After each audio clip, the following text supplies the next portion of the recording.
Welcome to the deep dive. Today we're diving straight into the really fascinating world of short form video. Yeah, things like TikTok, YouTube Shorts, Instagram Reels. Exactly. You've definitely seen them, probably scrolled through, well, maybe more than a few. Definitely more than a few for most people, I guess. Right. So our goal today isn't just to say, hey, these are popular, but to really get under the hood, like why the explosive growth? What makes them so sticky? Absolutely. Think of this as your quick guide to the core elements driving this whole phenomenon. And we're basing this on a pretty comprehensive look at the rise and impact of short form video, right? That's right. We've gone through a lot of analysis, pulling out the key insights for you. We want to get past the obvious stuff and really understand the mechanics behind it all. Okay, let's unpack this then. It feels like, I don't know, not that long ago, it was all about longer videos, maybe more polished stuff, carefully curated photo albums online.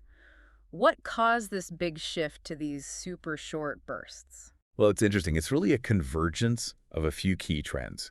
It all feeds into what people call the attention economy. The attention economy. Yeah, I mean, there's just so much stuff online now. Yeah. Our attention, our focus has become this really valuable commodity that platforms and creators are all fighting for. Makes sense. And you add to that how much we use our smartphones for, well, pretty much everything digital now. It creates the perfect environment for content you can just snack on quickly, on the go. Totally. We're just bombarded. And sitting down for a half-hour video, sometimes you just don't have that time. It's that quick hit you're looking for, right? Entertainment, information. Yeah. Fast. Precisely. And there's a brain science bit here, too, which is fascinating. Oh. These short, snappy videos, they can actually trigger a dopamine release in your brain. Ah, the feel-good chemical. Exactly. So you watch something funny or interesting, you get that little reward, and your brain says, hey, let's do that again. Yeah. It creates this instant gratification cycle, a reward loop that keeps you watching. And if you look at how social media has evolved overall, it's been a clear move from mostly text and static images towards, more dynamic video. So the big three then, TikTok, YouTube Shorts, Instagram Reels, they're all doing short video, but they feel different, don't they? They absolutely do. Same space, different flavors, you could say. Their origins and core features lead to some key differences. Like TikTok, they really blew the doors open on this format. They really did. TikTok pioneered it and just nailed that algorithm-driven For You page. It's almost scary how fast it learns what you like and keeps feeding you stuff you'll engage with. Plus, their early focus on trends, on music and sounds, that was huge. I mean, it's so easy for anyone to jump in and create something, participate. Yeah, you didn't need to be a creator. You could just do the dance, use the sound. What about YouTube Shorts? They seem to be leveraging the whole YouTube ecosystem. Exactly right. YouTube Shorts taps into that massive existing library of videos and, crucially, its huge creator base. The integration feels pretty seamless if you're already on YouTube. And the fact they offer revenue sharing, that's a big pull for creators already there. It's about keeping that short-form audience within their world. And Instagram Reels fits right into the visual nature of Instagram. Correct. Reels slots into a platform that's always been about visuals. It focuses a lot on creative expression, on trends, much like TikTok in some ways. But it also benefits from being part of the wider Instagram experience stories, the Explore page. It's all connected. And what's really interesting is how the algorithms differ. What makes a video pop on TikTok might not be the same on Reels or Shorts. The creator ecosystems, the user demographics, they all have their own nuances. Okay, so it's clear these platforms are designed to keep us hooked, keep us scrolling. What are some of the specific design tricks or features that make them so, well, addictive maybe? Yeah, sticky is a good word. The infinite scroll is maybe the most obvious one. Where it just keeps going. Right. There's no clicking next page, no conscious decision point. It just flows, almost subconsciously. And then you layer on the algorithmically curated feeds. That's the powerhouse. Because it knows what I like. It gets really good at knowing what you like. It watches everything, what videos you finish, what you like, comment on, share, even how long you pause on something. All those signals feed the algorithm, helping it predict what you want to see next. It's like a custom radio station, playing only hits just for you. And it's also incredibly easy to make stuff yourself now, isn't it? No fancy camera or editing suite needed. Absolutely crucial. The built-in creative tools are key. Simple things like trimming video, adding text, pulling in music using filters and effects. It dramatically lowers the barrier to entry. So anyone can join in. Exactly. And encourages everyone to participate, creates that community feel around trends. And we can't forget sound and music. They aren't just background noise. No, sometimes they are the trend. Precisely. They're integral to engagement, often the main driver of a viral trend. Plus, the short length itself, 15 seconds, 60 seconds, makes it super easy to consume and share. It's low commitment. You can watch one even if you only have like 30 seconds free, Yeah. and then there's the whole social side.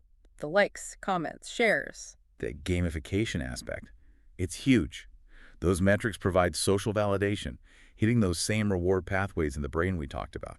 It encourages you to keep watching and to keep creating. This all feels like it's having a much bigger impact than just, how we kill time online. It feels like a genuine cultural shift. Oh, undeniably. We're seeing trend cycles accelerate like crazy. Things blow up and disappear faster than ever before. Yeah. And look at the rise of micro-influencers, people with really specific niches finding dedicated audiences. It's empowering different kinds of creators. And just more people making stuff in general. Exactly. A real democratization of content creation. Right. Way more voices, more perspectives being shared than we used to see. It's not just silly dances either, is it? I see loads of informative stuff now, too. Definitely. That line between entertainment and information is getting really blurry. You have experts, scientists, historians, chefs, you name it, using these platforms to share knowledge in really engaging short snippets. Edutainment. That's the term, yeah. And even language is changing. Internet slang evolves faster, and we're communicating more visually. And businesses, marketers. Mm.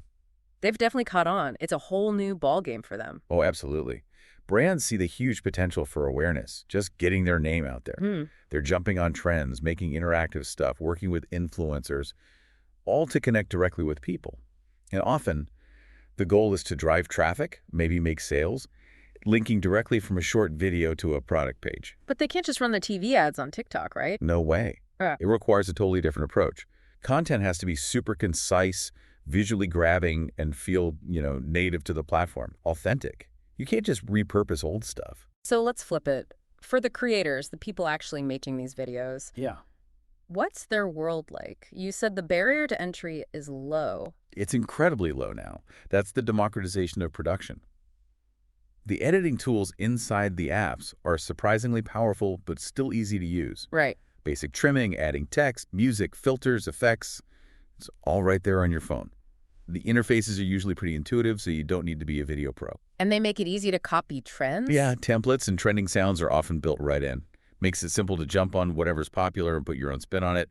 Plus, you've got live video for real-time interaction, and things like auto captions are becoming more common, which is great for accessibility. Okay, but with it being so easy to make and watch so much content, there has to be a downside first, the viewers, isn't there? All that scrolling. That definitely brings us to the consumption conundrum, as some call it. While it's easy entertainment, that constant rapid-fire delivery of new stuff really does activate that dopamine loop we mentioned. And that can potentially lead to, well, addictive patterns. There are real concerns about shortening attention spans, about developing this habit of just mindless scrolling, passively consuming without really thinking or engaging. Yeah, I've been there. And just the sheer amount of time people can spend on these apps. Yeah. It obviously takes away from other things in life. It's something you really need to be mindful of personally. And lurking behind it all is the algorithm, this sort of invisible director deciding what we see. Exactly. It's constantly working to personalize your feed based on everything you do on the app. And it's also spotting and boosting emerging trends. That's how things go viral so incredibly fast. For creators, trying to figure out the algorithm, or at least play nicely with it, is often the key to getting seen. Virality is the goal for many. But how do creators actually make a living from this? It seems like attention is so fleeting. Yeah, the monetization piece is tricky. It's still evolving. Platforms often have creator funds that pay popular creators based on views or engagement. But the criteria can be complex. Okay. Brand deals and sponsorships are probably the biggest route for established influencers. Building an audience that trusts you, then partnering with brands. Makes sense. We're also seeing more direct-to-fan stuff like tipping or platform subscriptions like on TikTok Live. And some platforms are trying out e-commerce features, letting creators sell merch directly. But it sounds tough to make it sustainable. It absolutely can be. For every huge success story, there are countless creators struggling to earn consistent income. It's definitely a challenge. It also feels like these platforms aren't just separate islands. They interact, right? There's overlap. Oh, totally. We're seeing a lot more cross-platform synergy. Think about YouTube putting shorts right inside YouTube. Yeah, it's right there with the regular videos. Exactly. Yeah. Short form coexisting with long form. Same with Reels inside Instagram. And the biggest sign is probably the dominance of vertical video, that 9.16 phone screen format.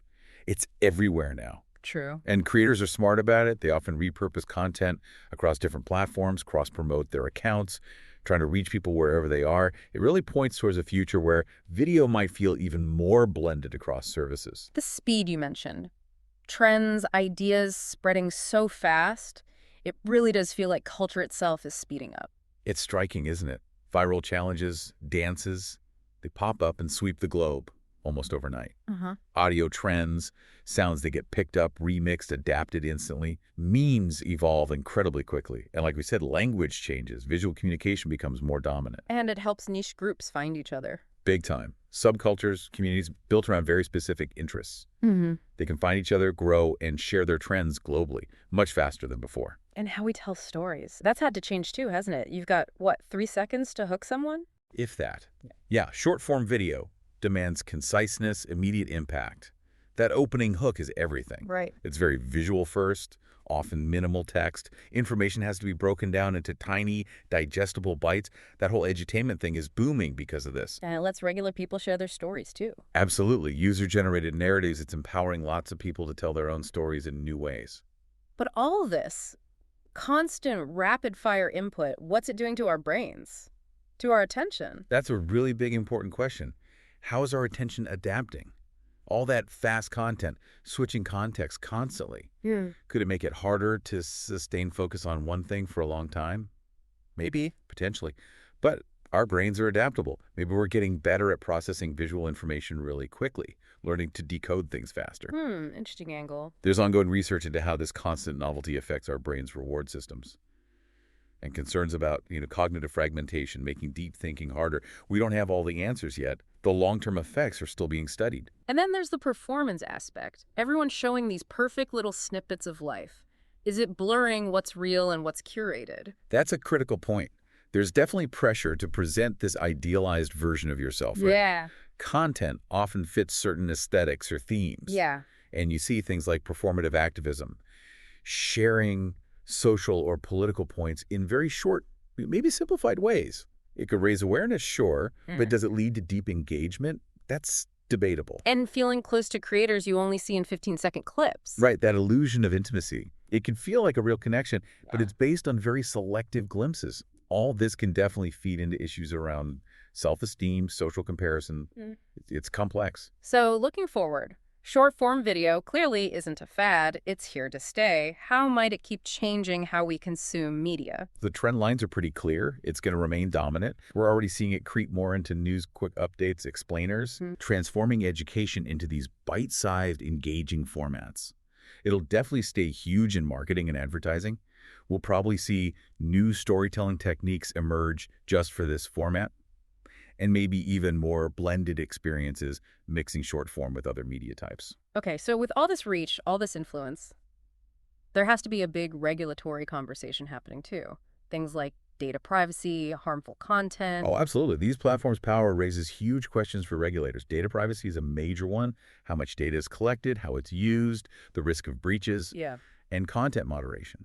It's a massive challenge. How do you effectively police billions of user-generated videos? They use AI, but it has limits. You need human oversight, appeals processes. And the platform's responsibility for user safety. That's the core debate, isn't it? Where does their responsibility lie?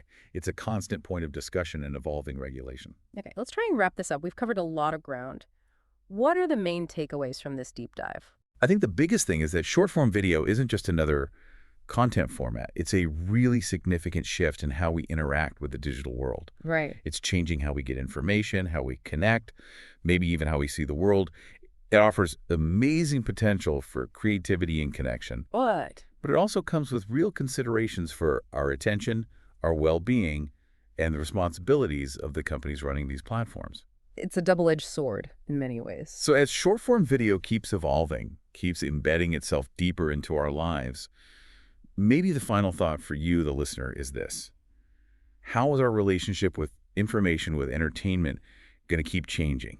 What new skills, what kind of mindfulness might we need to navigate this landscape well? Yeah, that's something to chew on. How do we use these powerful tools effectively and healthily? Definitely something to think about next time you find yourself scrolling. Thanks for taking this deep dive with us.